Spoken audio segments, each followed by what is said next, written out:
Hello everyone, welcome to unicorn factory classes. Last video में हमने part one, हमारे constitution का जो पार्ट वन है उसके बारे में पढ़ा था, जो कि यूनियन और इसके टेरिटरी के बारे में बताता है। हमने इसमें पढ़ा कि कैसे जो हमारा भारत राज्य है उसकी जो क्या क्या नाम है, यूनियन ऑफ स्टेट्स ही क्यों कहा गया, फेडरेशन ऑफ स्टेट्स में क्यों कहा गया। हमने ये भी जाना कि भारत सरकार, ये हमारी जो भारतीय संसद है, जो पार्लियामेंट है, उनके पास क्या क्या पावर है आर्टिकल 2 और आर्टिकल 3 के तहत, कि कैसे भी हम स्टेट के नाम, उसके बाउंड्रीज, उस एरिया को हम ऑल्टर कर सकते हैं या फिर चेंजेस कर सकते हैं, उसके बारे में पढ़ा। आज इस वीडियो में हम हमारे कॉन्स्टिट्यूशन के सेकेंड पार्ट को पढ़ेंगे, जो सिटीजनशिप से रिलेटेड है, और यह आर्टिकल 5 से आर्टिकल 11 तक डिस्कस करता है। आज हम इसी वीडियो में इस सब चीज़ों को लेकर जिक्र करेंगे और एक डिटेल्ड में हम सिटीजनशिप को पढ़ेंगे। तो पहली बात, जो सबसे और इम्पोर्टेंट बात यह है कि सिटीजन या फिर सिटीजनशिप है क्या। तो सिटीजन वो लोग हैं जिनके पास लीगल एक्सेस है या फिर लीगल वैलिड डॉक्यूमेंट्स है या फिर वैलिड एक परमिशन दे दिया गया है कि आप इस देश के पॉपुलेशन में काउंटेड हो। और सिटीजनशिप ऐसे है कि सिटीजन जो है उनके पास जो राइट्स दिए गए हमारे संविधान में, जो फंडामेंटल राइट्स दिए हैं, उनके पास वह मैक्सिमम राइट्स उनके पास हो, एक्सक्लूसिव राइट्स उनके पास हो, फुल राइट्स उनके पास हो। जैसे हम जो इंडिया के कॉन्स्टिट्यूशन में जो पर्सन्स लिखा जाता है कि this right is applicable to all persons, तो पर्सन में हम सभी को इंक्लूड करते हैं, जो सिटीजन्स हैं और जो सिटीजन्स नहीं है यानी एलियंस है। तो पर्सन्स में सिटीजन्स और एलियंस। अब सिटीजन्स वो है जिनके पास भारत के संविधान के अनुसार सारे राइट्स का जिक्र है, मतलब उनको प्रोवाइड किया जाता है। और एलियंस है जिनके पास कुछ कुछ ऐसे राइट्स है, जो फंडामेंटल राइट्स है वो दिए गए हैं। तो हम कहेंगे सिटीजन वो है जिनके पास मैक्सिमम राइट्स या फुल ऑफ एक्सक्लूसिव राइट्स है, वो सारी चीजें दिए गए हैं। जैसे कि हम एक समझने की कोशिश करें तो कुछ इस तरह से समझ सकते हैं। जो सिटीजन्स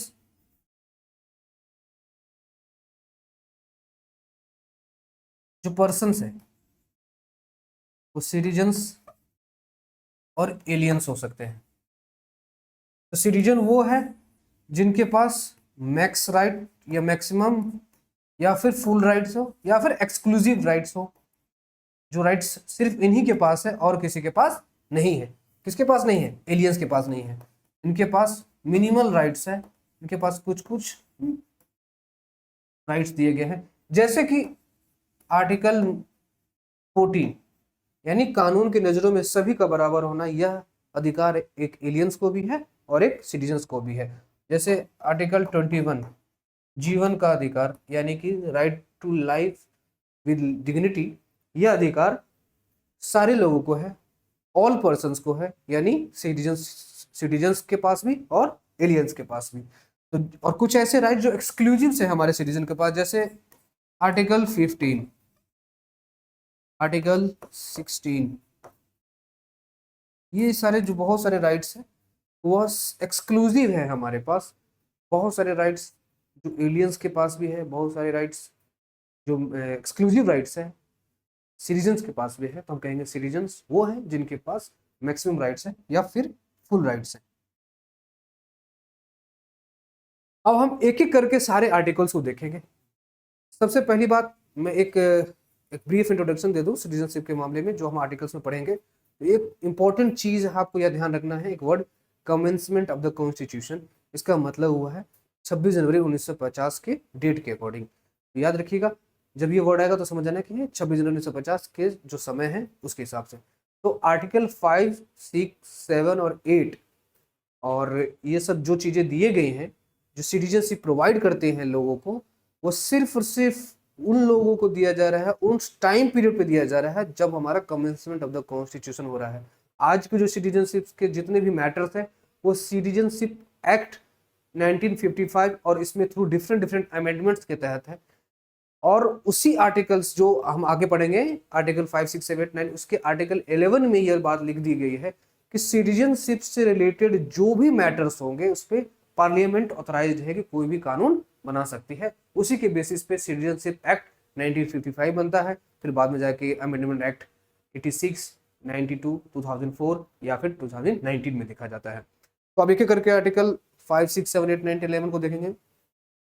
सॉरी, आर्टिकल 5 जो है वह दिखाता है, जो बताता है कि सिटीजनशिप बाय डोमिसाइल, जो भी हमारे जो सिटीजन्स हैं उस टाइम पे, जब बिफोर द कमेंट, जो at the time of the constitution, उनको दिया गया कि आप सिटीजन बाय डोमिसाइल आपको दिया जाएगा। जैसे कि अगर आप इस देश में पैदा हुए हो, या फिर आपके पैदा हो फादर या फिर मदर जो भी है आपके एंसेस्टर में, पेरेंट्स में से कोई भी पैदा हुआ हो वो, या फिर आप 5 साल से लगातार भारत में रह रहे हो at the date of the commencement of the constitution, तो ही आपको डोमिसाइल के बेसिस पे आपको सिटीजनशिप मिलेगा। कहने का मतलब, अगर आप कोई भी एक इंसान जो खुद या फिर उसके माता पिता में से कोई भी, या फिर माता पिता या फिर उसके जो पेरेंट्स, या फिर जो 5 साल से लगातार भारत में रह रहा हो, जो कमिटमेंट डेट है उसके पहले से, तो वह भारत का नागरिक हो जाएगा डोमिसाइल के बेसिस पे।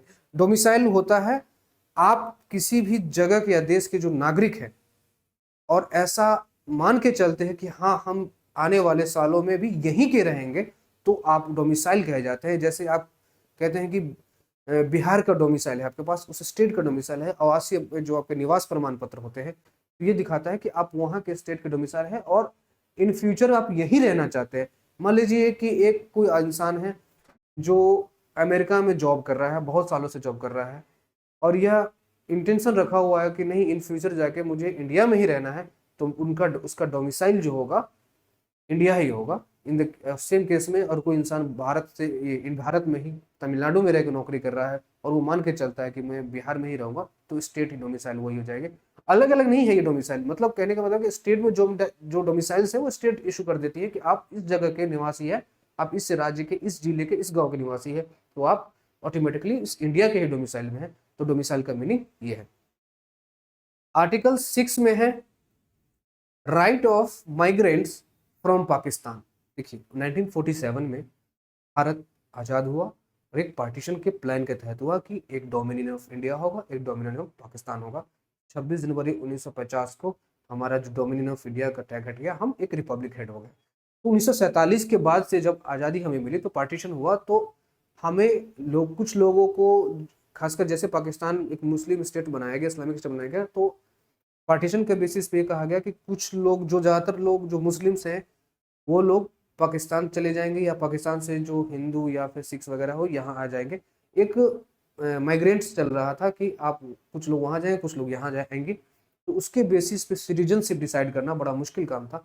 तो उसी टाइम पे जो कॉन्स्टिट्यूशनल जो हमारे फ्रेमवर्क चल रहा था, बनाने चल, तो उन्होंने एक डिसीजन लेके एक सिस्टम स्टार्ट किया कि हम सिटीजनशिप के ये तरीका से चलेंगे। तो आर्टिकल 6 में कह दिया गया कि जो माइग्रेंट्स पाकिस्तान से आए हैं उनको सिटीजनशिप दिया जाएगा। कैसे? जो 19 जुलाई 1948 से पहले पाकिस्तान से इंडिया आ चुके हों, और हु और whose ancestor were born in undivided India, उसके फादर या मतलब जो उसके एंसेस्टर यानी उसके जो रिश्तेदार, मतलब बाप दादा, इस तरह के जितने भी लोग हैं वो अनडिवाइडेड इंडिया में पैदा हुए हैं, तो उनको सिटीजनशिप मिल जाएगी। लेकिन 19 जुलाई 1948 ये डेट ऑफ परमिट है, परमिट सिस्टम उस टाइम पे चल रहा था कि एक डेट निश्चित कर दिया जाए कि इसके बेसिस पे सारा कुछ सिस्टम हो जाएगा। अगर कोई भी व्यक्ति या कोई इंसान या कोई पर्सन इस डेट से पहले आ गया तो उसको तो मिल जाएगा, और क्या पता उस डेट या उस डेट के बाद आए, तो ऐसे में उनको एक रजिस्ट्रेशन करना होता था, और वहां पर रजिस्ट्रेशन करके 6 महीने तक रहना होगा, फिर उसके बाद उनको सिटीजनशिप मिल जाती थी। फिर अगला है article 7, right of migrants of Pakistan who later return to India.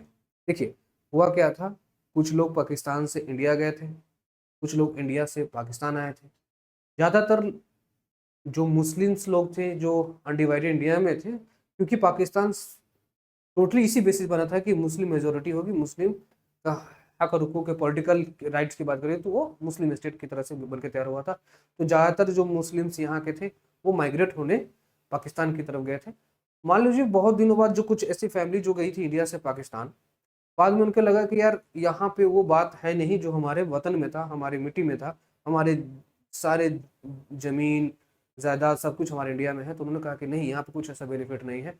तो फिर वो वापस आने की बात कह रहे कि हम इंडिया में वापस आएंगे। लेकिन ऐसे लोग जो 1 मार्च 1947 के बाद इंडिया से गए होंगे, उन्हीं की बात है। जो पाकिस्तान 1 मार्च 1947 के बाद पाकिस्तान माइग्रेट किए होंगे और फिर बाद में रिटर्न आ गए इंडिया पे, तो उनको कुछ नहीं करना है। उनको 6 महीने ऑर्डिनरी रजिस्ट्रेशन कर वहां पे रहना होगा, एक रजिस्ट्रेशन करना होगा, 6 महीने तक लगातार रहेंगे। उनको बाद वहां पे उनको सिटीजनशिप मिल जाएगी आर्टिकल 7 के तहत। तो आर्टिकल 7 के तहत जो लोग पाकिस्तान 1 मार्च 1947 के बाद गए थे पाकिस्तान में सेटल होने के लिए, फिर बाद में वहीं से वापस आ गए, तो उन्होंने करना कुछ नहीं है था, एक रजिस्ट्रेशन करना था और 6 महीने कंटिन्यूसली इंडिया में रहते तो अपने आप उनको सिटीजनशिप मिल जाती। अब आर्टिकल है 8, सिटीजनशिप फॉर इंडियंस अब्रोड। अब जब 1947 को देश आज़ाद हुआ तो ऑब्वियसली उस टाइम पे ब्रिटिश का जो गवर्नमेंट था, तो बहुत सारे लोग ऐसे भी थे जो कहीं ना कहीं विदेश में रह के अपना बिजनेस कर रहे थे, पढ़ रहे थे, अपना काम कर रहे थे। तो वो लोग सोच रहे थे कि अभी इंडिया नहीं जाएंगे, मतलब उनका कोई मतलब नहीं था कि इंडिया में वापस आने का। उनको लगता था कि इंडिया में तो अभी स्वतंत्रता आंदोलन चल रहा है, भारत छोड़ो आंदोलन चल रहा है, बहुत सारे मैटर्स चल रहे हैं इंडिया और पाकिस्तान को लेकर, रीजनल वायलेंस भी का भी जो कम्युनल वायलेंस है वो भी चल रहा है। तो वो लोग वापस नहीं आना चाह रहे थे। लेकिन 1947 को उनको पता चल गया कि अब तो देश आज़ाद हो गया, तो उनको एक इंटेंशन हो गया, मन हो गया कि यार चलते अपने ही वतन। तो हमको वहाँ पर वो सिटीजनशिप बनने के लिए आए थे। तो उनको लोगों के लिए जो आर्टिकल 8 में एक बात कह दी गई कि कोई भी पर्सन जो इंडियन ओरिजिन से है, PIO, person of Indian origin residing outside India whose ancestors were born in undivided India, जो अनडिवाइडेड इंडिया में जो उसके एंसेस्टर्स जो यहाँ पैदा हुए थे, कुछ नहीं करना उनको, जाके बस रजिस्ट्रेशन कर देना है। किसी भी डिप्लोमेटिक जो वहाँ पे रिप्रेजेंटेटिव्स होंगे वहां पर जाके अपना रजिस्ट्रेशन कर देंगे, तो उनको भारत का नागरिक मिल जाएगा। क्योंकि उनके पास चॉइस है। मान लो कोई ऐसा भारत नया नया बना ही है, तो उसके पास जो नागरिक है उसके पास तो बहुत सारी चॉइसेस है ना। कि मान लो कोई ऐसा लोग है जो विदेश में रह गए हो, इंडिया कोई कंट्री ही नहीं थी उस टाइम पे, अब नया बन के तैयार हुआ, तो उनके पास हक हो कि वो भारत का नागरिक बन सके। तो आर्टिकल 8 है ऐसे लोगों के लिए सिटीजनशिप का हक दे रही थी। आर्टिकल 9 है, अगर कोई व्यक्ति इंडिया का किसी और कंट्री का वॉलेंटियरली एक्वायर कर लिया हो सिटीजनशिप, मान लो सिटीजनशिप एक्वायर ही कर लिया, तो फिर वो इंडिया का सिटीजन नहीं बन सकता है। हाँ, फिर लेकिन अगर वो सारे सिस्टम जो आर्टिकल 8 में वो फॉलो कर दे तो फिर वो सिटीजन बन सकता है। लेकिन एक बात लेके इसमें लिख दिया गया कि no person shall be a citizen of India if they voluntarily acquired foreign citizenship. Foreign citizenship आपने ले लिया तो आप इंडिया का नहीं सकते। और वहीं से हमारा जो सिंगल सिटीजनशिप का जो कॉन्सेप्ट है वहीं से दिखता है। और आर्टिकल 10 कहता है जो भी व्यक्ति को आर्टिकल 5, 6, 7, 8 के तहत हमारे भारत का नागरिक बना दिया गया संविधान के इन आर्टिकल्स के तहत, उनको संविधान यह गारंटी देता है आर्टिकल 10 के तहत कि उनकी नागरिकता के ऊपर कोई खतरा इन फ्यूचर नहीं होगी। अगर इन फ्यूचर में कोई भी पार्लियामेंट एक्ट करती है तो थोड़ा बहुत चेंज हो सकता है, लेकिन फिर भी यहाँ पे गारंटी दिया जा रहा है कि आपको इस जो नागरिकता मिली है उसको कंटिन्यू रहेगी, कभी भी इसको खारिज नहीं किया जा सकता है। Under any circumstances India under any of the following provisions shall subject to any law made by parliament continue to be such citizen। यानी वो लोग सिटीजन रहेंगे ही अगर कोई ऐसा कानून पार्लियामेंट ऐसा नहीं लेके आ जाए जिसके तहत उनकी नागरिकता नहीं जाएगी, लेकिन किसी तरह कोई अगर प्रूफ करने की या फिर किसी तरह के डोमिसाइल दिखाने की बात होगी तो उस टाइम उनको दिखाना होगा, लेकिन गारंटी अभी भी उनके पास है। आर्टिकल 11 कहता है, जैसे मैंने कहा था ना कि ये संविधान ही अधिकार देता है पार्लियामेंट को एक आर्टिकल के थ्रू कि आप सिटीजनशिप के मुद्दे पर कोई भी किसी भी तरह का आप एक एक्ट या अपना कानून ला सकते हैं। तो आर्टिकल 11 ही उसको गारंटी देता है। मतलब पार्लियामेंट को अथॉरिटी देता है कि आप सिटीजनशिप से लेकर किसी भी मुद्दे पे अपना कानून बना सकते हैं। इसी के बेसिस पे सिटीजनशिप एक्ट 1955 लाया गया। दरअसल हुआ क्या था, 1947 में जो देश आज़ाद हुआ, 1950 में जो कमेंसमेंट ऑफ द कॉन्स्टिट्यूशन हुआ, तो उस टाइम पे उन लोगों को तो आज़ादी नागरिकता दे दी गई। अब लोगों में द्वेष था, लोगों में एक द्वंद्व, बाद आपस में डिस्कशन हो रहा था कि इन फ्यूचर इन लोगों को जो हमने इन लोगों को जो नागरिकता दी है, उनके जो बच्चे होंगे या फिर उनके जो बच्चे होंगे, उस तरह के जो प्रोसीजर होगा उसमें सिटीजनशिप का क्या मामला होगा, क्या प्रोसीजर्स होंगे, उसके बेसिस पे आर्टिकल 11 में पार्लियामेंट को यह पावर दे दिया गया कि वह सिटीजनशिप को एक कानून के तहत, एक लॉ के तहत पावर देने की बात करता है। जो इंडिया में है वो सिंगल सिटीजनशिप सिस्टम है। जैसा शुरू में बताया जाए कि इंडिया में सिंगल सिटीजनशिप सिस्टम है। सिंगल सिटीजनशिप, जो सिटीजनशिप है ना, दो तरह के होते हैं। जैसे कि आप एक सिंगल सिटीजनशिप है, एक ड्यूअल सिटीजनशिप है। सिंगल सिटीजनशिप का मतलब ये हुआ कि भारत में कि अगर आप भारत के नागरिक हैं तो ऑटोमेटिकली आप जिस राज्य में रह रहे हैं उसी के नागरिक हैं, आपको अलग से किसी स्टेट की नागरिकता लेने की कोई ज़रूरत नहीं है। आप एक टाइम पे बिहार राज्य के भी नागरिक है और भारत के नागरिक है, इस दोनों में कोई अलग बात नहीं है। जैसे यूएस में है, आपको टेक्सास जो राज्य है वहाँ का नागरिक अलग से होना होता है, फिर यूएस का नागरिक अलग होता है, क्योंकि उस सबको जो राज्य है उनको एक एग्रीमेंट के थ्रू है, इसलिए वो फेडरेशन ऑफ स्टेट है, हम यूनियन ऑफ स्टेट्स है। तो सिंगल सिटीजनशिप एक तो ये मैटर है, एक तो ये मैनर है जानने का कि सिंगल सिटीजन इस बेसिस पे है कि राज्य और जो केंद्र है उनका कोई अलग अलग नहीं होता है, केंद्र का ही एक सिटीजन, आप इंडिया के सिटीजन है। एक ये भी कॉन्सेप्ट है सिंगल सिटीजनशिप को लेकर। जैसे बहुत सारे कंट्रीज में है कि आप एक टाइम पे ब्रिटिश के भी सिटीजन हो जाते हैं और एक अमेरिका भी के, हाफ हाफ कॉन्सेप्ट हो जाता है कि ब्रिटिश अमेरिकन या फिर लैटिन अमेरिकन इस तरह के सिटीजन हो जाते हैं। लेकिन इंडिया में अगर आपने किसी भी दूसरे देश का सिटीजनशिप लिया, उसी टाइम पे आप ऑटोमेटिकली इंडिया का सिटीजनशिप खो देते हैं। जैसे हाल ही में एक मुद्दा बहुत ज़्यादा बहस में था कि अक्षय कुमार की जो ये देखा गया कि किस कंट्री के है, विकिपीडिया पे चेक किया गया तो उनको पता चला वो कनाडा के सिटीजनशिप है, इंडिया के नहीं, लेकिन इंडिया में रह रहे थे। तो दरअसल जब अक्षय कुमार जब अपने स्ट्रगल फेज में थे तो उन्होंने कनाडा का सिटीजनशिप ले लिया था, ताकि वहाँ पे अपना इन फ्यूचर किसी भी तरह का कोई वर्क करना हो तो वह अपना सिक्योरिटी के बेसिस पे कनाडा का सिटीजनशिप ले लिया था। लेकिन जैसे ही वो कनाडा का सिटीजनशिप लिए, इंडिया का सिटीजनशिप खारिज हो गया। हालांकि हाल फिलहाल में उन्होंने इंडिया का सिटीजनशिप एक्वायर कर लिया है। अगर हम दूसरे कंट्री से थोड़ा अपने आप कंपैरिजन करें तो हमारा कंट्री का जो सिटीजनशिप है कहीं ना कहीं कनाडा से जैसा मिलता है, जो सिंगल सिटीजनशिप ही है, और यूएसए और ऑस्ट्रेलिया का ड्यूअल सिटीजनशिप सिस्टम है। और इंडिया में जो सिटीजनशिप से जो बाय बर्थ और बाय नेचुरलाइज्ड सिटीजनशिप जो मिलेगा उससे आप प्रेसिडेंट बन सकते हैं। लेकिन यूएस में सिर्फ और सिर्फ अगर आप बाय बर्थ सिटीजन हैं तो ही आप प्रेसिडेंट बन सकते हैं।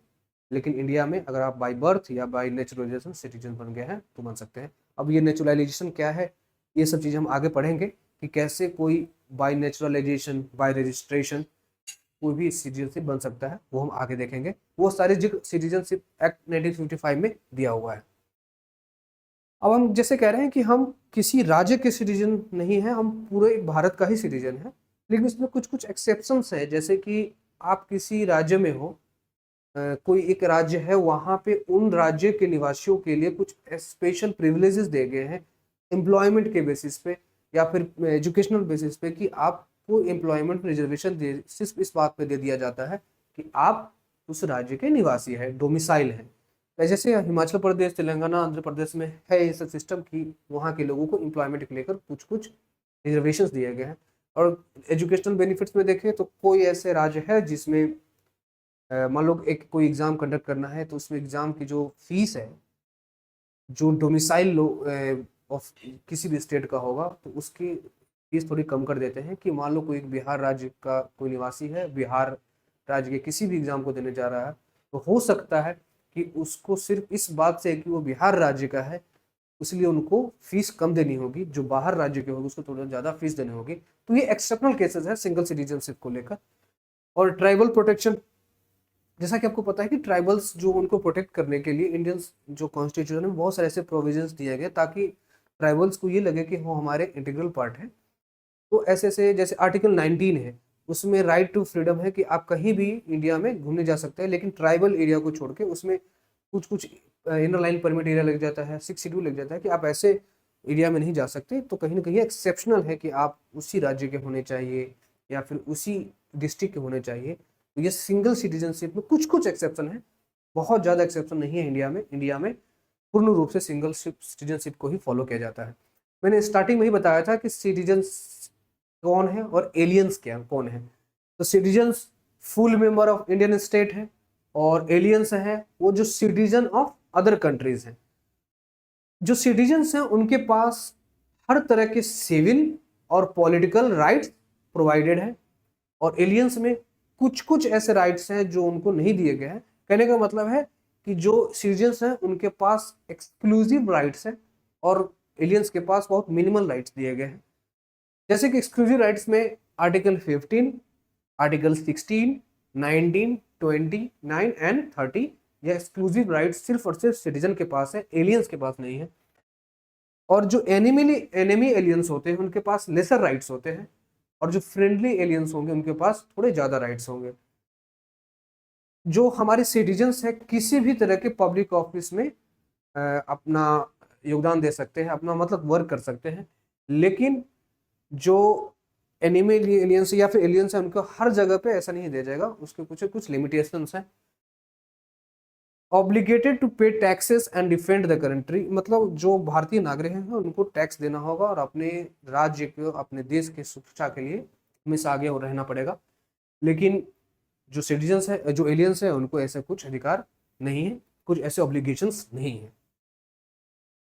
अब आता है जो हमने कहा था आर्टिकल 11 में ये बात कह दी है गई कि सिटीजनशिप से रिलेटेड कोई भी मुद्दे पे पार्लियामेंट के पास ऑथोरिटी है कि वह किसी भी तरह का रेगुलेशंस ला सकती है। तो उसी के बेसिस पे आया था सिटीजनशिप अमेंडमेंट, सिटीजनशिप एक्ट 1955, और इसमें बताया गया 5 तरीके जिससे सिटीजनशिप आप प्राप्त कर सकते हैं, यानी आप एक्वायर कर सकते हैं।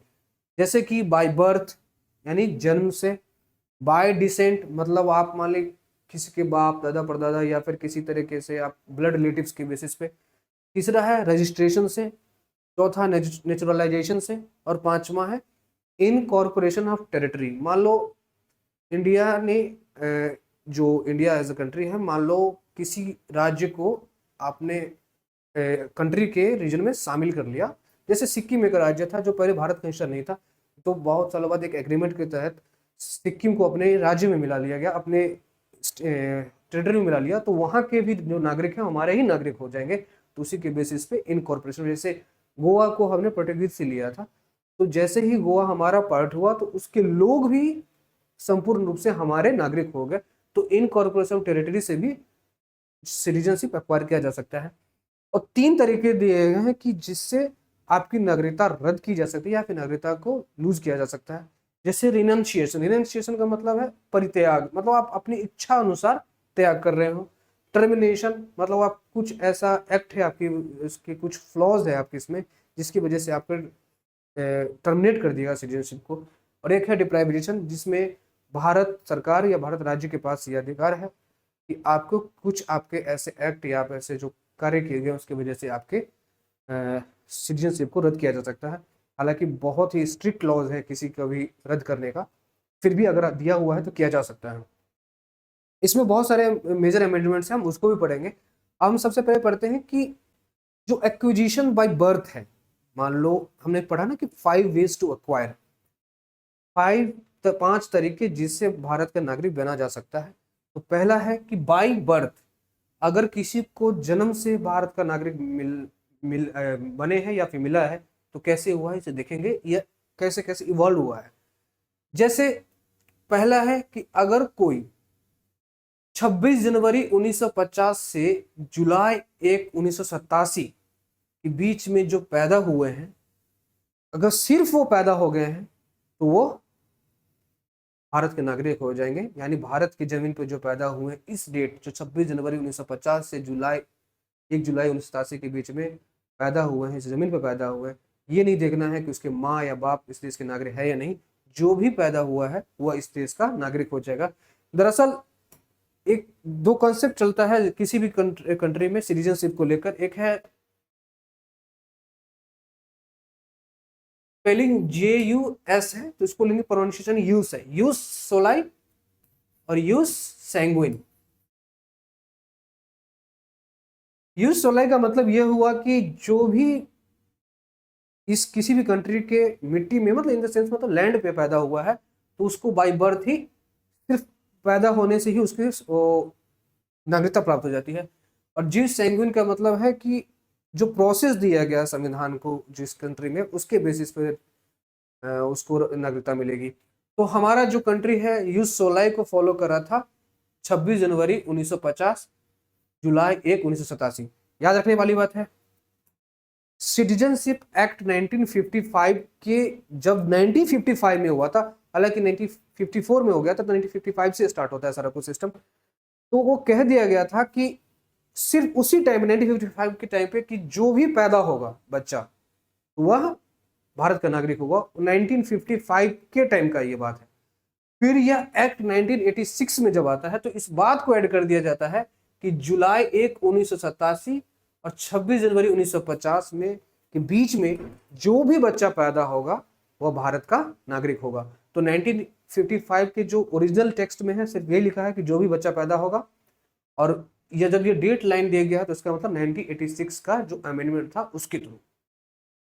अब ये बात है कि अब इसके बाद जो बच्चा पैदा हुए, जैसे कि जुलाई 1 1987, जुलाई 1 1987 के उस अमेंडमेंट एक्ट में ये कह दिया गया था कि इसके बाद जो भी बच्चा पैदा होगा उनमें से हम देखेंगे कि उन दोनों जो माँ बाप है उनमें से कोई भी, या तो दोनों या फिर कोई भी एक भी अगर होगा तो वह इंडियन सिटीजन बन जाएगा। At least one parent to be Indian citizen. यानी इस बीच डेट के बीच में कोई भी बच्चा पैदा हुआ बाय बर्थ, इसमें ये नहीं देखेंगे पेरेंट्स इंडियन है या नहीं, तो वह नागरिक हो जाएगा। लेकिन जुलाई 1987 के बाद में जो उस टाइम पे जो सिटीजन अमेंडमेंट आया था उसके हिसाब से कोई एक होना चाहिए। और फिर अब ये डेट एक इस तरह से हो जाएगा, दिसंबर 2004। इसके बीच में जो भी बच्चा पैदा हुआ तो उसमें हम ये देखेंगे कि at least one parent should be a citizen of India. ये पोस्ट जुलाई 1987 में जो सिटीजनशिप एक्ट 1986 का आया था। फिर उसके बाद 2004 में के बाद जो ये डेट दिया हमने 3 दिसंबर 2004 के बीच में, अब उसके बाद 3 दिसंबर 2004 के बाद जो भी बच्चा पैदा होगा उसमें हम ये चेक करेंगे या तो दोनों ही फादर मदर पेरेंट्स जो भी होंगे वो इंडियन होंगे, सिटीजन होंगे, इंडियन सिटीजन, या फिर हम ये देखेंगे कि इन दोनों में से कोई एक होगा, फादर या मदर, मदर या फादर में से कोई सिटीजन होगा। अब यहाँ पे एक कंडीशन लगा दिया कि हम ये देखेंगे फादर मदर ये दोनों पेरेंट्स ही हैं, एक कोई सिटीजन हो ठीक है, जो पहले था कोई सा भी हो जाएगा, दूसरा जो है वह इलीगल माइग्रेंट्स नहीं होंगे। ये ध्यान रखने वाली बात है, वो इलीगल माइग्रेंट्स नहीं होगा। जो 2004 के जो अमेंडमेंट था constitutional amendment act, citizenship amendment act, उसमें ये दे दिया। तो मोटा मोटा ये कहने का बात है कि 26 जनवरी 1950 से जुलाई 1 1987 के बीच में जो भी बच्चा पैदा हुआ है वह भारत का नागरिक है। उसमें ये नहीं देखेंगे उसके माँ बाप नागरिक है या नहीं, भारत का नागरिक है या नहीं।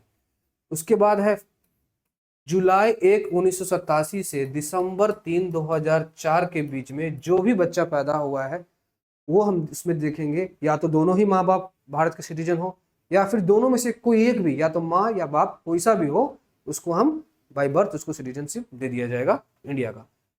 फिर उसके बाद जो दिसंबर 3 2004 के बाद जितने भी बच्चा पैदा हुए हैं उनमें हम ये देखेंगे कि या तो माँ या बाप में से कोई एक सिटीजन हो, या फिर दूसरा जो सिटीजन माँ या बाप में से, मान लो बाप भारत का नागरिक है तो हम ये देखेंगे कि उसकी माँ इलीगल माइग्रेंट ना हो। उल्टा भी कर ले, अगर माँ भारत की नागरिक है तो ये देखेंगे कि पिता जो है इलीगल माइग्रेंट ना हो। देखिए इलीगल माइग्रेंट ये सब चीजें या फिर डेथ नोटिफिकेशन कैसे आया, इसकी थोड़ा बैकग्राउंड में जाए तो 1975 में 1971 के आसपास जो इंडिया और बांग्लादेश का जो युद्ध हुआ, या फिर उससे पहले भी जब भारत का जब आज़ाद हुआ तो पार्टीशन करके दो राज्य बने थे, पाकिस्तान और इंडिया। तो पाकिस्तान का हिस्सा जो अभी बांग्लादेश है, जो पहले ईस्टर्न पाकिस्तान का था, तो वो भी एक हिस्सा था। तो जैसे उस टाइम पे ये चल रहा था कि जो पाकिस्तान का जो मेन एरिया है वो बहुत ही ह्यूमिलिएट ट्रीट करते थे, ह्यूमिलिएशन देते थे जो ईस्टर्न बंगाल के, जो ईस्टर्न पाकिस्तान के लोग हैं कि ये बंगाल भाषी लोग हैं, मतलब रेशियस रिमार्क्स भी करते थे कि बंगालवासी हैं, थोड़ा हाइट में छोटे होते हैं, ब्लैक्स होते हैं, क्योंकि पाकिस्तान के जो उस वाले एरिया में जो लोग हैं वो थोड़े लंबे होते थे, खान पठान ये वगैरह होते थे, लेकिन उनको थोड़ा ह्यूमिलेट ट्रीट किया जाता था, तो जिसकी वजह से वहाँ पे बहुत ज़्यादा प्रोसिक्यूशंस होते थे उनके एडमिनिस्ट्रेशन द्वारा। तो बहुत सारे लोग इंडिया में माइग्रेट कर रहे थे। उनकी गलती एक तो हो ही चुकी थी कि वो बांग्लादेश में या फिर पाकिस्तान में जा चुके थे, तो धीरे धीरे करके इंडिया में बहुत सारा माइग्रेशन देखने को मिलता है, और ये खासकर ये आसाम, त्रिपुरा, इस एरिया में ज़्यादा देखा गया। तो इसी चीज़ को रेगुलेट करने के लिए, माइग्रेशन को रिलेट करने के लिए 1986 में, उससे पहले ठीक पहले ही आसाम अकॉर्ड होता है।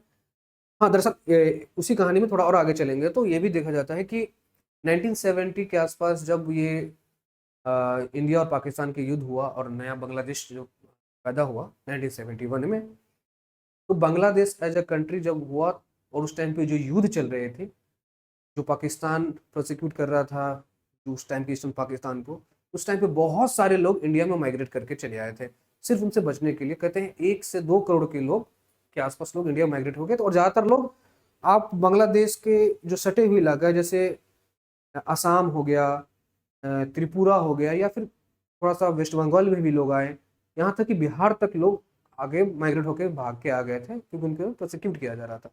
तो ऐसे कर करके हमने इंडिया पाकिस्तान का युद्ध हुआ और इंडिया की मदद की वजह से पाकिस्तान एक बांग्लादेश बनकर तैयार हुआ। तो बहुत सारे लोग वापस उस बांग्लादेश जाना भी नहीं चाह रहे थे, तो उन लोगों को वेरीफाई करने के लिए एक असम अकॉर्ड हुआ था 1985 में, उसके बेसिस पे फिर एक 1986 का देखा गया। तो ये फिर हमने देखा कि जो माइग्रेंट्स इंडिया में आ रहे थे, तो इस डेट में जो भी आए तो बाई बर्थ से उनके बच्चे तो अपने आप सिटीजन हो जा रहे थे। तो इस चीज को कंट्रोल करने के लिए उन्होंने कहा कि अब हम दोनों चीज देखेंगे कि माँ बाप होना ही चाहिए citizenship.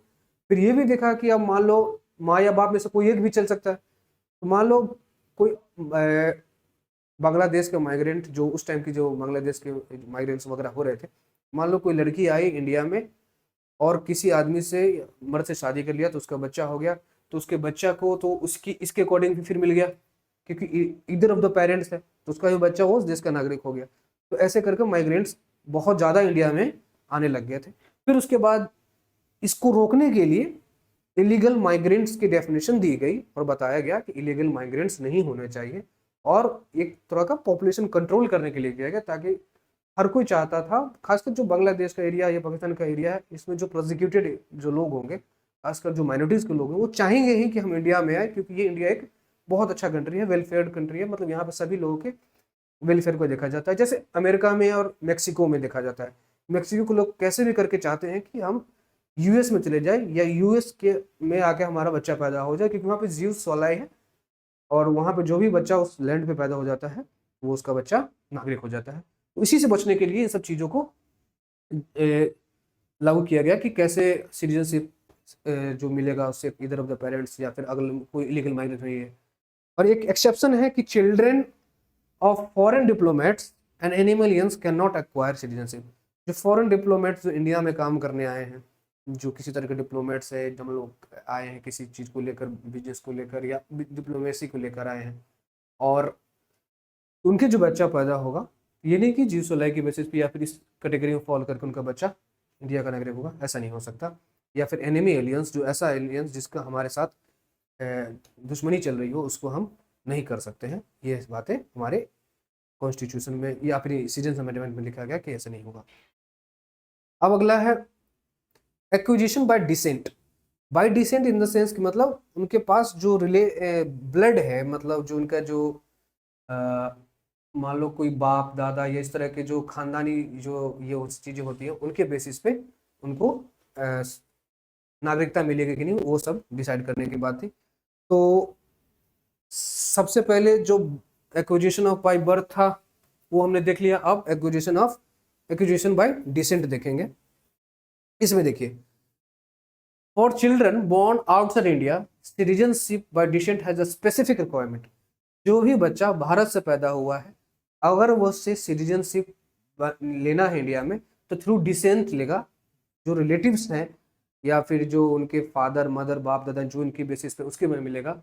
That have evolved over time to, मतलब धीरे धीरे करके इवॉल्व हुआ है। जैसे पहले बारे में 26 जनवरी 1950 से 10 दिसंबर 1992 यानी 1992 के बीच में जो भी बच्चा पैदा हुआ है, सॉरी, जो भी बच्चा जो इंडिया से बाहर पैदा हुआ है और उसको भारत का नागरिक बनना है थ्रू डिसेंट, मतलब थ्रू ब्लड रिलेशन, तो उनको कैसे मिलेगा कि उनके फादर इंडियन सिटीजन होने चाहिए। कोई भी बच्चा जो भारत के बाहर पैदा हुआ और उसको इंडियन सिटीजन लेना है डिस्टेंस की बेसिस पे, ब्लड रिलेशन की वजह से, तो उसको तब सिटीजन माना जाएगा जब उसके फादर इंडियन सिटीजन होने चाहिए। फिर दिसंबर 1992 से ये 2004 के बीच में देखा गया कि ईदर ऑफ द पेरेंट्स, अब यहाँ पे कोई डिस्क्रिमिनेटिव ये बात नहीं कही गई है कि भारत का जो पेरेंट्स में से कोई एक मदर या फादर ही होंगे, इस बात को जिक्र किया। देखिए दरअसल हुआ क्या था, 1992 में ये बात है ना कि जिक्र किया गया, तो 1990 के आसपास नेशनल कमीशन ऑफ वुमेन का गठन हुआ था। तो उन्होंने कहा कि ये जो दिया गया कि सिर्फ फादर ही होंगे तो ही उनको ये मिलेगा सिटीजनशिप, या जेंडर डिस्क्रिमिनेशन को दिखाता है। तो उसके बेसिस पे ये कह दिया गया कि अब कोई भी जो इधर पेरेंट मतलब मेल या फीमेल से कोई सा भी होगा और उनका बच्चा होगा जो आउटसाइड इंडिया पैदा होगा, उसको डिसेंट के बेसिस पे सिटीजनशिप मिल जाएगा इधर ऑफ द पेरेंट, क्योंकि नेशनल कमीशन ऑफ वुमेन के प्रेशर की वजह से यह डिस्क्रिमिनेटरी था उसके बाद। फिर 2004 के बाद से क्या है, birth must be registered at any Indian consulate within 1 year और with central government permission after birth. यानी अगर आपका बच्चा पैदा हुआ है तो आपको 1 साल के भीतर इंडियन काउंसलेट में रजिस्टर कराना होगा।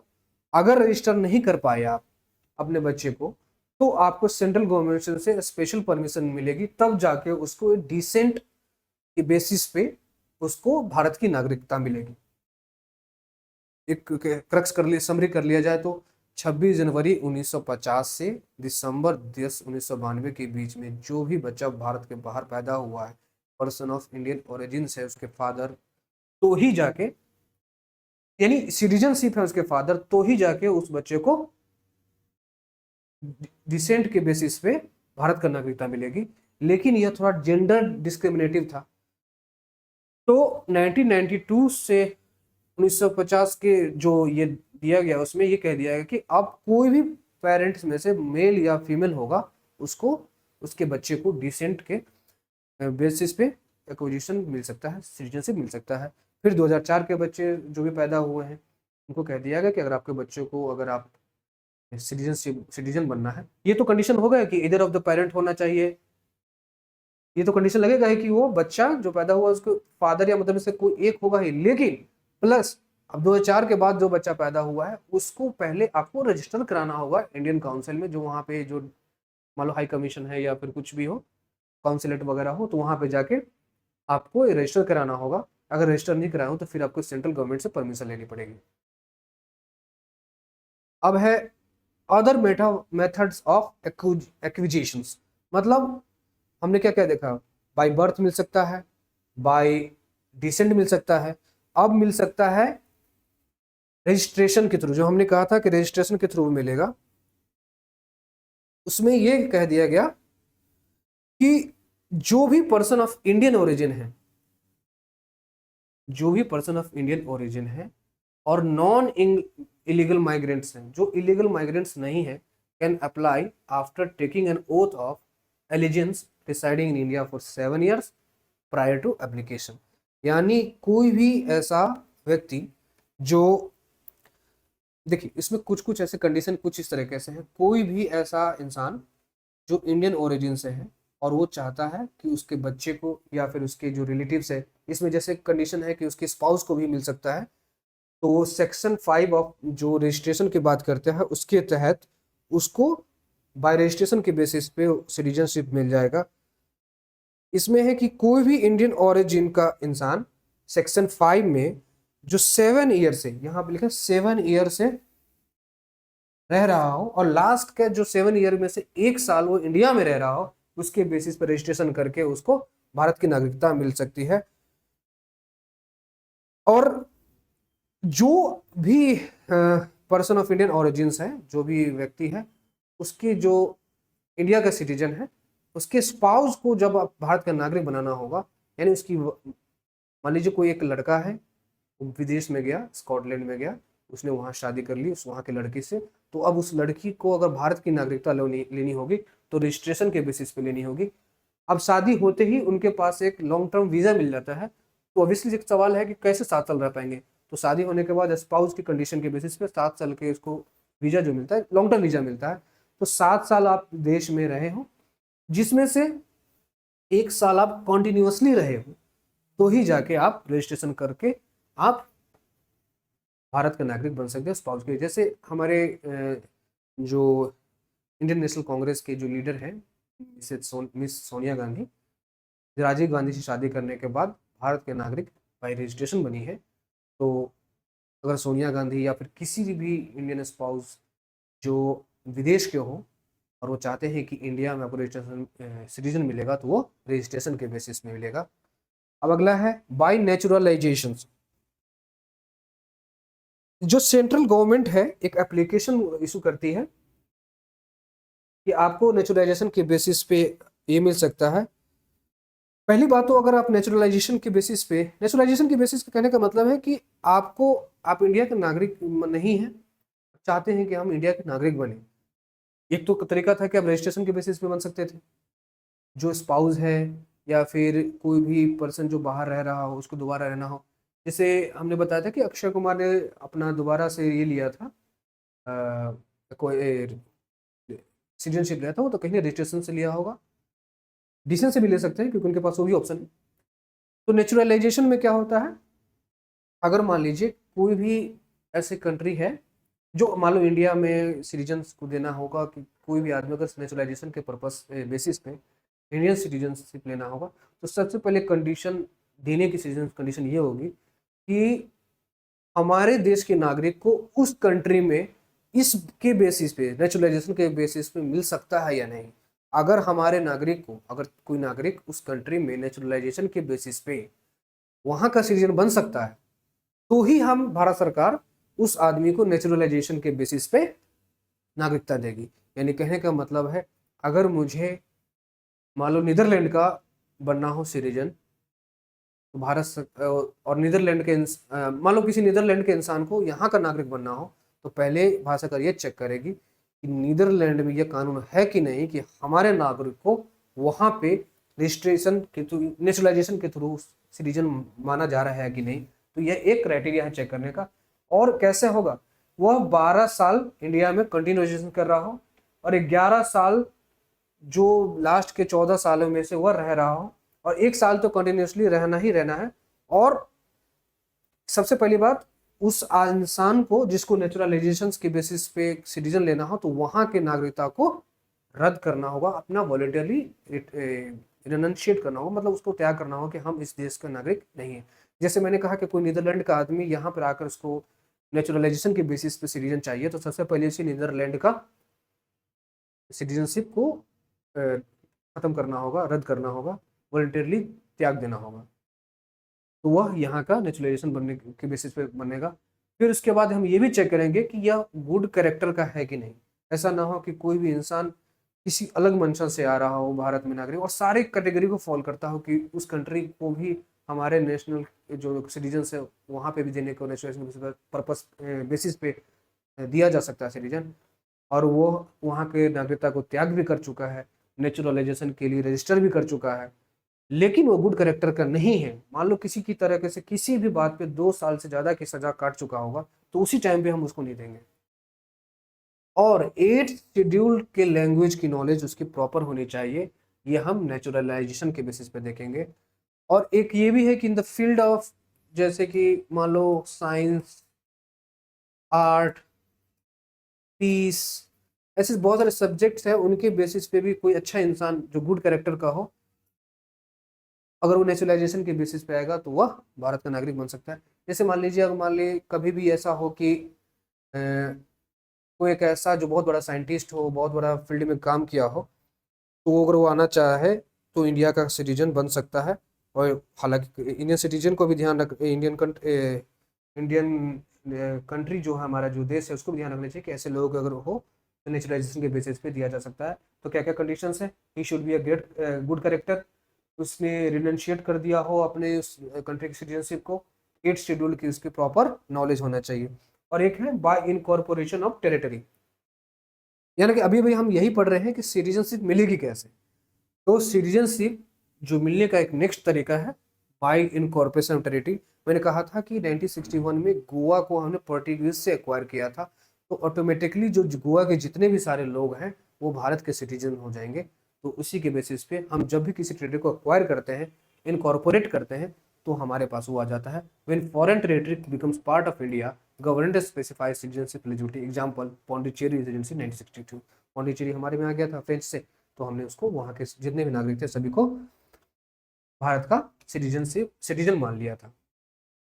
अब अगला है लॉस ऑफ सिटीजनशिप, जो हम कैसे कैसे परित्याग किया जा सकता है सिटीजनशिप की बेसिस पे, हम वो चीज देखेंगे। एक तो सबसे पहली बात है कि वो, सॉरी, हमने कहा ना कि जो सिटीजन एक्ट है 1955 में, एक तो 5 तरीका दिया गया था कि कैसे सिटीजनशिप किसी को मिल सकता है, 3 तरीका दिए गए थे कि कैसे सिटीजनशिप को लूज किया जा सकता है, नहीं रद्द किया जा सकता है, या फिर उनको त्याग दिया जा सकता है। एक तो तरीका है रिनंशिएशन, जो सेक्शन 8 में दिया गया है। सेक्शन 8 सिटीजनशिप एक्ट 1955 कहता है कि कोई भी व्यक्ति वॉलेंटियरली डिक्लेरेशन दे दे कि हम, जो फुल एज का 18 साल से ऊपर का हो, रजिस्टर्ड कर दे कि हाँ हम भारत का नागरिकता या त्याग करना चाहते हैं, तो वह भारत का नागरिक नहीं होगा। उसको क्योंकि उसने रिनंशिएट किया है, खुद किया है। हाँ, याद रखना है कि जब ये वॉर टाइम पे होगा तो इस पे सरकार सोचेगी, लेकिन नहीं, अभी हम आपको नहीं दे सकते, ये वॉर टाइम है। ऐसा ना है कि आप भारत के नागरिक थे, आपकी जरूरत थी उस टाइम पर, as a member of this country, आपने अपना चेहरा छुपा के भाग रहे हो, मुंह छुपा के भाग रहे हो, तो आपने निश्चित उस टाइम पे नहीं होगा। लेकिन कोई आदमी परित्याग करे, अपना वॉलंटरी डिक्लेरेशन दे दे कि हम, मैं अब नहीं रहना चाहता, मैं अपना सिटीजनशिप रिनंशिएट करता हूँ, कर सकते हैं। एक तो है termination, automatic lose upon voluntarily acquiring another country citizenship. अगर कोई भी नागरिक, भारत का नागरिक, अचानक से ऐसा कह दे कि मैं जो है उस कंट्री का सिटीजनशिप, मतलब वो किसी कंट्री में काम कर रहा हो और अभी भी उसके पास जो पासपोर्ट है इंडियन कंट्री का हो, तो और वो उस टाइम पे ऐसा सोचे कि मुझे अब इस कंट्री का नागरिकता लेनी चाहिए, मान लो ब्रिटेन में ही है, ब्रिटेन का नागरिकता ले लिया, तो उस टाइम पे ऑटोमेटिकली जैसे ही उसने ब्रिटिश का नागरिक लिया, ऑटोमेटिकली उसका नागरिकता ही भारत की रद्द कर दी जाएगी, टर्मिनेट कर दी जाएगी। और एक नेक्स्ट है सेक्शन 10, यानी डिप्राइवेशन, यानी भारत सरकार के पास यह अधिकार है कि कोई भी ऐसा इंसान हो जिसको जिसने किसी की तरह के डिसलॉयलिटी दिखाई हो, अनलॉफुल ट्रेड किया हो, क्रिमिनल रिकॉर्ड हो, और कंटिन्यूस रिलेशन, बहुत सालों तक बाहर ही रह रहा हो। तो देखिए, बहुत सालों से बाहर रह रहा हो, इसमें स्टूडेंट्स नहीं आएंगे, डिप्लोमेट्स नहीं आएंगे, उनको भी बहुत सालों तक वहाँ रहना पड़ता है, तो ऐसे लोगों को डिप्राइव नहीं किया जाएगा। लेकिन इन सब चीज़ों फॉल कर रहे हो, डिसलॉयल्टी हो, अनलॉफुल ट्रेड कर रहे हो, क्रिमिनल रिकॉर्ड ज़्यादा हो, तो उनको डिप्राइव किया जा सकता है, उनका नागरिकता रद्द की जा सकती है। लेकिन हालांकि बहुत मुश्किल काम है, इतना आसान नहीं है, क्योंकि इंडिया, हम एक डेमोक्रेटिक कंट्री है, तो ये सब जो नागरिकता है एक अधिकार के तौर पे ही है, तो उनको हम ऐसे जल्दी रद्द नहीं कर सकते हैं। अगर किसी को डिप्राइव किया गया है कि आपकी नागरिकता रद्द की, उसके कुछ कुछ ग्राउंड्स है, डिटेल ग्राउंड्स दिए गए हैं, उसको जानने की कोशिश करते हैं। पहले तो फ्रॉड, कि किसी तरह से जो आपने सिटीजनशिप लिया है वो फ्रॉड करके लिया हो, आपके पास कोई वैलिड डॉक्यूमेंट्स नहीं रहा हो, फॉल्स इन्फॉर्मेशन देके किया होगा तो वो उस टाइम पे आपका डिप्राइव कर सकते हैं। Disloyalty, demonstrated disloyalty to the constitution, अपने संविधान के ऊपर एक संविधान पे अपना डिसलॉयलिटी देखा, जो अपने जो संविधान के जो मूल रूप जो बातें आपको फॉलो करनी चाहिए थी, आपने संविधान के प्रति एक अवहेलना जैसे बातें की हैं, तो उसको उस टाइम पे डिसलॉयल्टी के बेसिस पे डिसकंटिन्यू कर दिया जाएगा, उसके डिप्राइव कर दिया जाएगा सिटीजन को। अनलॉफुल ट्रेड, मान लो आप वॉर टाइम पे किसी जैसे मान लो किसी कंट्री के साथ हमारी जंग चल रही हो, उस टाइम पे आपने मुखबरी कर दी हो, आपने अपना जो इम्पोर्टेंट जो इंफॉर्मेशन है दूसरी कंट्री को दे दिया हो, तो उस टाइम पे आप हो सकता है कि भारत सरकार आप ये सोचे कि आपकी नागरिकता को रद्द कर देंगे। क्रिमिनल रिकॉर्ड हो at least 2 year with in 5 years gaining citizenship, आपने जस्ट ही अभी सिटीजनशिप लिया ही है, तो आप उसी से टाइम पे आप 2 साल अगली जेल में चले गए, तो उस टाइम पे क्या होगा, आपका क्रिमिनल रिकॉर्ड की वजह से आपका डिप्राइव कर दिया जाएगा। अब आप कंटिन्यू बहुत साल 7 साल तक आप बाहर ही रह रहे हो, एक बार भी इंडिया नहीं आ रहे हो, उसके बेसिस पे भी आपको रद्द कर दिया जाएगा। लेकिन मैंने पहले बताया था इसमें स्टूडेंट्स जो वर्क वीजा पे गए हैं, डिप्लोमेट्स, उनको नहीं कर सकते हैं। गवर्नमेंट एम्प्लॉय हैं और इंटरनेशनल ऑर्गेनाइजेशन मेंबर में काम कर रहे हो, जैसे कोई यूएन में काम कर रहे हो, WHO में काम कर रहे हो और बहुत सालों से अमेरिका में ही रह रहा हो, जिनेवा में ही रह रहा हो, तो ऐसे इंसान को डिप्राइव नहीं कर सकते, क्योंकि वो भारत सरकार की ही नौकरी कर रहा है, भारत सरकार की रिप्रेजेंटेटिव है, तो उनको नहीं किया जाए। लेकिन जो भी 7 साल से किसी भी काम से गए हो और वापस नहीं आए हो, तो इसे में किया जा सकता है कि उसको डिप्राइव किया जा सकता है। अब हमने कहा था कि डिफरेंट सिटीजनशिप अमेंडमेंट एक्ट्स आए, 1986 वाले में भी हमने देखा, 1992 में भी देखा, 2004 में भी देखा। एक बहुत ही कंट्रोवर्शियल सिटीजनशिप अमेंडमेंट एक्ट आया 2019 में आया, जिसकी वजह से बहुत ज़्यादा हमारे अंदर वाइड स्प्रेड, जो हमारे कंट्री में है, वाइड स्प्रेड प्रोटेस्ट देखने को मिला कि हर जगह प्रोटेस्ट हो रहे थे। वो था जो उस टाइम पे कैब के नाम से बहुत ज़्यादा फेमस है, क्या था, कॉन्स्टिट्यूशनल अमेंडमेंट बिल। जब भी कोई कानून एक्ट नहीं बनता है और पार्लियामेंट में जब उसे रखा जाता है तो बिल ही होता है, तो सीए भी करके बहुत ज़्यादा प्रोटेस्ट हो रहे थे, खासकर दिल्ली जैसे एरिया में, और हमें जो आसाम एरिया या फिर नॉर्थ ईस्ट एरिया, उसमें भी ज़्यादा ये डिबेट चल रही थी सीए को लेकर। उसमें मेजर रिफॉर्म क्या था, मोटा मोटा बात करें तो सिटीजनशिप अमेंडमेंट एक्ट 2019 में यह था कि जो भी रिलीजियस माइनॉरिटी प्रोसिक्यूटेड होंगे, जो 2-3 कंट्री नाम दिया गया है, उनको यहाँ पे पाकिस्तान, बांग्लादेश और अफगानिस्तान जो रिलीजियसली माइनॉरिटी प्रोटेक्टेड है, प्रोसिक्यूटेड लोग हैं, उनको यहाँ पर नागरिकता दे दी जाएगी। और ये भी देखना होगा कि वो मुस्लिम कम्युनिटी को छोड़ के बाकी सारे कम्युनिटी के होंगे, तो उन्हीं को ही नागरिकता मिलेगी। हम इसको डिटेल में पढ़ते हैं। इसमें पहली बार इलीगल माइग्रेंट्स को रिडिफाइन किया गया दोबारा, कि foreigner entering India without valid documents, जो बिना वैलिड डॉक्यूमेंट्स को कर रहे हैं और over staying is deemed in illegal migrant and can not acquire citizenship. इसमें कह जाए जो इंडियन सिटीजनशिप जो इलीगल माइग्रेंट है उसको रीडिफाइन किया गया और रिलीजियस एग्जाम्पशन किया गया। इसमें हिंदू, सिख्स, बुद्धिस्ट, जैन, पारसी और क्रिश्चियंस को, जो पाकिस्तान से आए हैं, बांग्लादेश से आए हैं और अफगानिस्तान से आए हैं और 31 दिसंबर 2014 से पहले आ गए हैं, उन सभी को भारत की नागरिकता देने का प्रावधान देता है सीए 2019। इसमें जो एक ही कम्युनिटी को शामिल नहीं किया हुआ था, मुस्लिम कम्युनिटीज। इसके पीछे एक मंशा ये भी थी कि जो मुस्लिम मेजोरिटी एरिया है ही है ज़्यादातर, ये अफगानिस्तान, पाकिस्तान, बांग्लादेश, ये मुस्लिम मेजोरिटीज एरिया ही है, तो उसमें जो माइनॉरिटीज होंगे, हिंदू, सिख, जैन, बुद्धिस्ट, उनके जो माइनॉरिटी को जो प्रोसिक्यूट किया जाएगा, तो उन्हीं लोगों को प्रोसिक्यूट किया जाएगा जो मेजोरिटी में, उनको प्रोसिक्यूट क्यों किया जाएगा और कैसे किया जाएगा। हालांकि डिबेट ये भी है कि कुछ ये ऐसे पाकिस्तान में जो मुस्लिम कम्युनिटीज़ में ही ऐसे कम्युनिटीज़ हैं, जैसे हज़ारा कम्युनिटी, उसको भी प्रोसिक्यूट किया जाता है। तो बहुत सारे लोग जो इंटेलेक्चुअल्स थे या फिर एक आइडियोलॉजी के थे, उनको कहना था कि आपको जब लेना ही है अमेंडमेंट एक्ट करके, किसी को सिटीजनशिप देना ही है, तो उन लोगों को भी दी जाए।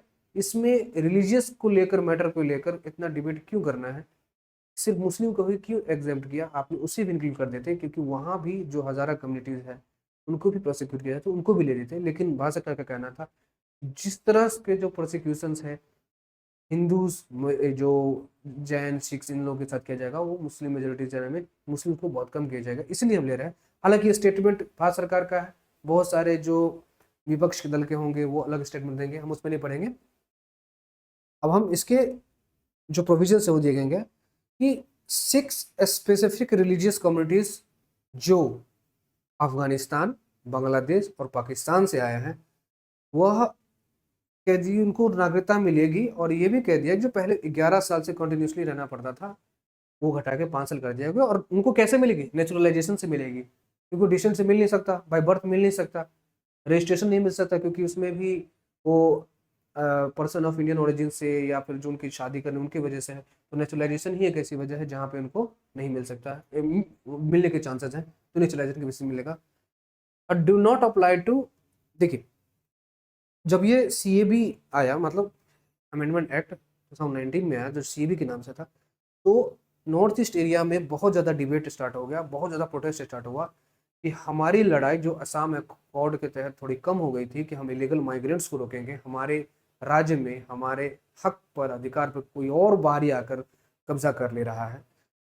फिर आप सीए 2019 से उन लोगों को ये अधिकार दे रहे हैं कि वो लोग यहाँ आएंगे और हमारे हक और अधिकार को छीन लेंगे। तो वहाँ पे एक बहुत बड़ा आंदोलन हुआ, खासकर असम, त्रिपुरा, इन सब एरिया में, कि रिलीजियस माइनॉरिटीज़ में जो जो ये हिंदू ये वगैरह जो दूसरे कंट्री से आएंगे और बहुत जनसंख्या में आएंगे, तो हमारे ही अधिकार को छीनेंगे। तो ये बहुत ज़्यादा, और 1985 का असम अकॉर्ड तो था ही, जिसमें ये कह दिया गया था कि एक डेट दी जाए कि इसके बाद से जो माइग्रेंट्स आए हैं उनको ये प्रूफ करना होगा, या इससे पहले आए तो उनको मान लिया जाएगा, एक डेट दी गई थी उसके बेसिस पे। तो अब यहाँ पे यह एक अलग कंट्रोवर्शियल खड़ा हो गया था, तो उसमें कह दिया कि यह एग्जाम यानी इस एरिया में फॉल नहीं करेगा जहाँ जहाँ कहाँ का tribal area for Assam, Meghalaya, Mizoram and Tripura जो 6 शेड्यूल एरिया है, और inner line areas under Bengal eastern frontier regulation 1871 में था, और अरुणाचल प्रदेश, मिजोरम, मणिपुर और नागालैंड में भी नहीं होगा ये सीए।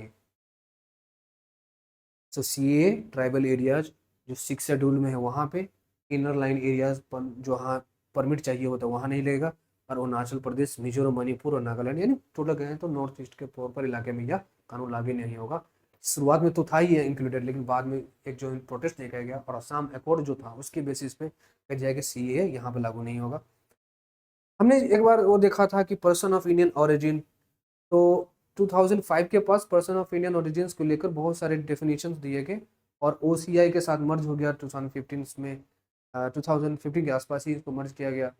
तो ऐसे ऐसे बहुत सारे जो आपको कंफ्यूजिंग करते हैं कि एनआरआई कौन है, पीआईओ कौन है, ओवरसीज सिटीजन्स कौन है। तो हम एक चार्ट के थ्रू जानने की कोशिश करेंगे कि पीआईओ, ओसीआई कार्ड होल्डर कौन है और एनआरआई कौन है।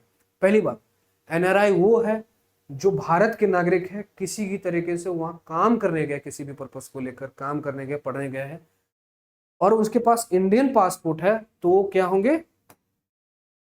हमारे एनआरआई। वो इंडियन है, सिटीजन्स है, उनके पास इंडियन पासपोर्ट है। पीआईओ कौन है? Person whose ancestors were of Indian nationalities. हमने कहा था ना कि पर्सन ऑफ इंडियन ओरिजिन्स के पास बाय डिसेंट के बेसिस पे आप सिटीजन्स ले सकते हैं। तो यहीं पे यही है कि पर्सन ऑफ इंडियन ओरिजिन जिनके डिसेंट, जिनके कोई ना कोई रिलेटिव, बाप दादा परदादा, ये सब कोई ना कोई इंडियन सिटीजन्स रहे होंगे, और वो अभी फॉरेन सिटीजन हो गए। एनआरआई में फॉरेन सिटीजन नहीं है, पीआईओ में वो फॉरेन सिटीजन हो गए, और ये इनको ओवरसीज सिटीजन्स है, उनको एक कार्ड होल्डर कहा जाता है, जो 1955 को रजिस्टर कर दिया गया था। और वीजा जो है, जो इंडिया में आने के लिए एनआरआई को क्यों जरूरत पड़ेगी? क्योंकि पासपोर्ट होल्डर है तो उसको वीजा रिक्वायर्ड ही नहीं है। जो वीजा रिक्वायर्ड पड़ेगी उनको पर्सन ऑफ इंडियन ओरिजिन को आने के लिए। जो ओसीआई कार्ड होल्डर है उनको यह हक है कि इंडिया में आ सकते हैं without a visa for life, क्योंकि उन्होंने ओसीआई कार्ड होल्ड कर रखा है, तो उसके बेसिस पे आ सकते हैं।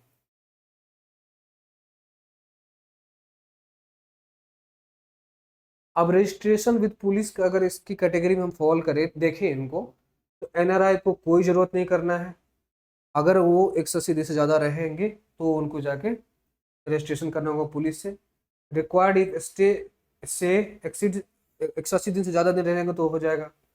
Not required to register with police authorities, कोई जो ओसीआई होल्डर होंगे उनको कोई जरूरत नहीं है पुलिस को इन्फॉर्म करने की, क्योंकि वो कार्ड होल्डर जब भी हैं वो ओसीआई के बेसिस पे तो उनके पास एक वैलिड डॉक्यूमेंट्स हो जाता है और उसमें सारे कुछ वेरिफिकेशन हो जाता है। तो जैसे ही आपके पास एक कार्ड होल्डर हो जाएगा OCI के पास, तो वह कभी भी आ सकता है इंडिया विदाउट वीज़ा, और इसको रजिस्ट्रेशन करने की कोई ज़रूरत नहीं है पुलिस के पास। और बेनिफिट्स, जो बेनिफिट्स मिलने चाहिए वो कैसे कैसे हैं। जो NRI है उनके पास, हालांकि वो इंडियन सिटीजन है तो उनके पास सारे कुछ ले सकते हैं। नो स्पेसिफिक बेनिफिट, PIO को ऐसा स्पेसिफिक बेनिफिट नहीं दिया गया है। और जो मेन बेनिफिट्स हैं OCI को दिया गया है, जैसे कि मल्टीपल लाइफ लॉन्ग वीज़ा, मतलब कि जितनी बार हो वो भारत में आ सकते हैं। NI जो किसी भी तरह का आ सकते हैं और किसी तरह का भी कर सकते हैं, लेकिन जो OCI कार्ड होल्डर होते हैं उनके पास वोटिंग का अधिकार नहीं होता है। यहाँ पे आके जो प्रॉपर्टी वगैरह खरीदने का भी उनके पास प्रॉपर अधिकार, जैसे ये दिया हुआ है, एग्रीकल्चर और प्लांटेशन को लेकर कोई भी NRI के साथ पैरिटी नहीं कर सकते हैं वो लोग।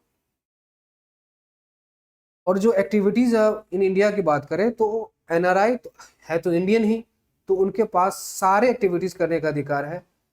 और PIO जो है उनके पास, जैसा उनके पास वीजा अवेलेबल है उनके बेसिस पे ही वो एक्टिविटीज कर सकते हैं।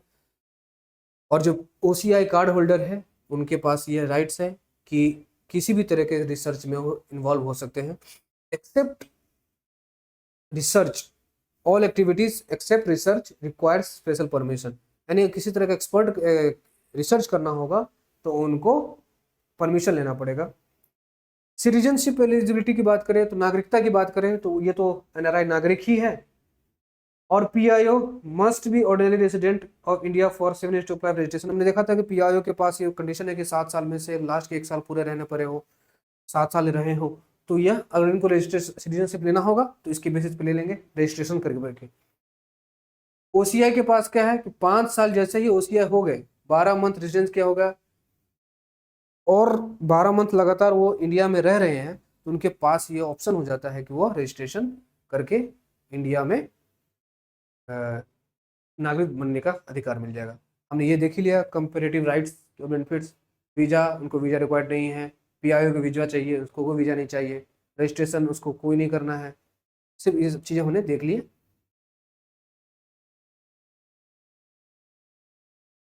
अगर OCI के बेनिफिट्स की बात करें, जो ओवरसीज सिटीजन्स हैं उनके पास, जो कार्ड होल्डर्स हैं उनके पास ये बेनिफिट्स की बात करें तो ट्रैवल बेनिफिट्स है उनके पास, multiple life long visa and exception for FRR registration requirements, parity with NRIs एनी के साथ मिलके या कहीं भी तरह का एग्रीकल्चर या प्लांटेशन की एक्टिविटीज को कर सकते हैं। लेकिन ये equal treatment in most area excluding agriculture and plantation activities, agriculture और प्लांटेशन एक्टिविटीज को छोड़ के बाकी सारी चीजों का काम कर सकते हैं। एडॉप्शन राइट्स है, eligible for interconnected adoption procedure. Domestic travel की भी बात कहती है, वो कहीं भी डोमेस्टिक में भी जा सकते हैं। अगर कोई OCI है, ओवरसीज कार्ड होल्डर है, जो पहले क्या था कि PIO अलग होते थे और OCI अलग, तो उनको बाद में जाकर मर्ज कर दिया गया। तो OCI कार्ड होल्डर जो अभी स्कीम चल रहा है उसके तहत वो किसी न किसी का रजिस्टर कैंसिलिंग भी किया जा सकता है। कैसे? अगर उसने कोई तरह का फ्रॉड किया हो, इसके पास कोई क्रिमिनल रिकॉर्ड हुआ, 2 साल इम्प्लीमेंट किया हो, जब वो 5 साल का रहने के रजिस्ट्रेशन किया हो उसमें 2 साल हुआ इम्प्रिजमेंट में रहे हो, तो उनका रजिस्ट्रेशन कैंसिल किया सकता है OCI में। और लीगल वायलेशन हो उनके पास, जो किया हो, लॉ को उन्होंने ब्रीच किया हो और अनलॉफुल कम्युनिकेशन ट्रेड में वो एनिमी एलियन के साथ मिला हो, तो उसका OCI रजिस्ट्रेशन कैंसिल किया जा सकता है। Due process, OCI holder must be given a chance to be heard before cancellation. ऐसा नहीं है कि कैंसिल करने को ऐसे आर्बिट्रेरी करके कैंसिल कर दिया, उनके पास प्रॉपर हक है कि अपने कैंसिलेशन के बारे में जान सके और एक मौका दिया जाए उनको ताकि वो कैंसिलेशन को रद्द कर सके। अब सिटीजनशिप से रिलेटेड जो भी मतलब डिसीजंस भाषा सरकार लेती है, और जो सिटीजन किसको मिलेगी, कहाँ मिलेगी, कैसे मिलेगी, जो प्रोविजंस है, तो उसके बेसिस पे एक ट्राइब्यूनल सिस्टम होता है। इसमें ministry of home affair foreign order act 1977 के तहत डिस्ट्रिक्ट मजिस्ट्रेट ऑल स्टेट में, यूनियन टेरिटरीज के अंदर जो DGMs होते हैं वो सारे ट्रिब्यूनल्स बनाएंगे और डिटरमाइन करेंगे कि इंडिविजुअल्स को जो लीगली रिसाइड कर रहे हैं और फॉरेनर्स को डिसाइड करेंगे कि कैसे कोई रेसिडेंस में है या फिर फॉरेनर है, तो वह ट्रिब्यूनल सिस्टम है। इंडियन सिटीजनशिप के लिए जो ऑफिसेस हैं जो ग्रांट करते हैं सिटीजनशिप या फिर देखरेख करते हैं, कौन कौन है? जजेस ऑफ सुप्रीम कोर्ट। यानी कि अगर आप किसी को लग रहा है सिटीजनशिप में आपको नहीं मिल रहा है तो आप कोर्ट में जा सकते हैं, तो जज भी सुप्रीम कोर्ट के जो देखते हैं वह सिटीजनशिप को बैठक देखे। President of India, vice president, governor, MLA, MP, attorney general और एडवोकेट जनरल ऑफ इंडिया, ये सारे हमारे सिटीजनशिप से रिक्वायर जितने भी ऑफिसेस हैं वो सारे मैटर यही लोग हेयर करते हैं, देखते हैं। देखिए हम लोगों ने क्या देखा अभी तक, जो हमारा इंडियन सिटीजनशिप है वो कैसे इवोल्व हुआ है, कैसे हम जो कमेंसमेंट ऑफ द कॉन्स्टिट्यूशन जो हमारा था आर्टिकल 5, 6, 7, 8, उस टाइम में जो लोग नागरिकता मिली, उसके बाद से हमने पार्लियामेंट को यह शक्ति दे दी कि आप चाहे तो कॉन्स्टिट्यूशन के जो सिटीजनशिप जो है उसमें एक अमेंडमेंट ला सकते हैं, उसके तहत आप लोगों के सिटीजनशिप के रेगुलेशंस, एक्ट्स या फ्रेम्स को देख सकते हैं। तो हमने देखा कि इन सभी पूरे जो लेक्चर वीडियो में हमने ये सब देखा कि आर्टिकल 5 और 11 बेसिक फ्रेमवर्क दिखाता है कि हमारे कॉन्स्टिट्यूशन के जो उस टाइम के लोग थे कॉन्स्टिट्यूशन के दिया गया सिंगल सिटीजनशिप सिस्टम है हमारे देश में, यूनिफॉर्म है पूरे राइट अक्रॉस इंडिया, और इसमें हम पब्लिक एम्प्लॉयमेंट या फिर एजुकेशन या ट्रैवल की जो प्रोटेक्शन है उसकी बेसिस पे हम थोड़ा बहुत एक्सेप्शनल केस जो देखते हैं, लेकिन वो सिंगल सिटीजनशिप सिस्टम हमारे में इम्बेडेड है। और मल्टीपल एक्विजिशन मेथड के बारे में हमने पढ़ा, तो 5 वेज ऑफ एक्विजिशन है सिटीजनशिप एक्ट 1955 के तहत, 3 तरीका है लॉस ऑफ सिटीजनशिप, और फिर हमने ये भी देखा कि कैसे कैसे लोग सिटीजनशिप को टर्मिनेट कर देते हैं, ये खुद रिनंशिएट कर देते हैं, सरकार के पास भी पावर है, तो हमने ये देखा। और बहुत सारे रिफॉर्म्स को भी देखा जो CA 2019 है, 1986 में कैसे डेट को चेंज किया गया, 1992 में भी जेंडर इक्वालिटी को लाने के लिए हमने एक संविधान में एक चेंज करवाया, जो pressure national commission of women ने दिया कि जो एक संविधान का एक ऐसा हिस्सा है जो जेंडर न्यूट्रलिटी को हिट करता है, जेंडर डिस्क्रिमिनेशन को बढ़ावा देता है। तो फिर हमने जो बाय डिसेंट का जो प्रोसेस था उसमें ये कहा था कि जो बच्चे के फादर या मदर में से कोई एक होगा वो फोर्सफुली करवाएगा, जेंडर न्यूट्रलिटी को दिखाता है। तो हमारा संविधान का जो ये पूरा सिटीजनशिप से रिलेटेड है आज हमने इस वीडियो में जाना।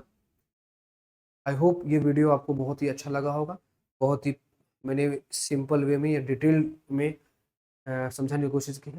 देखिए इस पूरे वीडियो में हर चीज़ पढ़ने वाली चीज़ें हैं, हर चीज़ आपको पता होनी चाहिए, लेकिन मैं कहूँ एज कि exam point of focus, exam focus पे बात करूँ कि एग्ज़ाम पॉइंट ऑफ व्यू से जो पूछे जाने वाले हैं, हमेशा ये ध्यान रखने वाली बातें हैं कि आर्टिकल 5 से लेकर 11 तक की जो सारे आर्टिकल्स हैं उसके सारे इंपॉर्टेंट डेट्स, क्लॉज वगैरह जितने भी सारे याद कर लीजिए, कैसे कैसे क्या क्या प्रोविजंस दिए हुए आर्टिकल 5 से 11 तक लेकर। और सबसे इंपॉर्टेंट है सिटीजनशिप एक्ट 1955 में जो 5 वे ऑफ एक्विजिशंस है, 3 वेज ऑफ टर्मिनेशंस हैं, जो लॉस ऑफ सिटीजनशिप है, उनको देखना जरूरी है और उनको याद कीजिएगा कि डेट कैसे कैसे दिया गया है। तो यह जो सिटीजनशिप से रिलेटेड जो भी क्वेश्चन होगा वो आप उस क्वेश्चन को सॉल्व कर पाएंगे। नहीं तो ऐसा कोई बहुत सारी चीज़ें हैं जो बहुत सारे आप ऐसे लेक्चर्स में देखते होंगे कि बहुत सारी कहानियाँ को दिखा देते हैं, ऐसे आउट ऑफ द सिलेबस बात बताते रहते हैं। मेरा पर्पस था कि आपको टू द पॉइंट जो एग्जाम फोकस पॉइंट है, जो क्वेश्चन पूछे जाने चाहिए, जिस सेक्शन से पूछे जाने चाहिए, मैंने वो बताया है। तो वीडियो अच्छा ही लगा होगा तो आपको कुछ नहीं करना है, बस लाइक कर देना है। आपको जो जो सजेशंस या आपको कुछ आपको पूछना हो या फिर कुछ ऐसा चीज़ मिस हो गया हो तो बताइएगा, मैं आपको हो सकता है अगली वीडियो में थोड़ा रेटिफाई करके, हालांकि मैंने अपने तरफ से कोशिश की है कि किसी भी चीज़ को छूटा ना हो, फिर भी आपको लग रहा है कुछ चीज़ आपको और भी डिटेल में एक्सप्लेनेशन चाहिए तो I will always be ready to do all these activities और for your convenience. So thank you very much for listening me.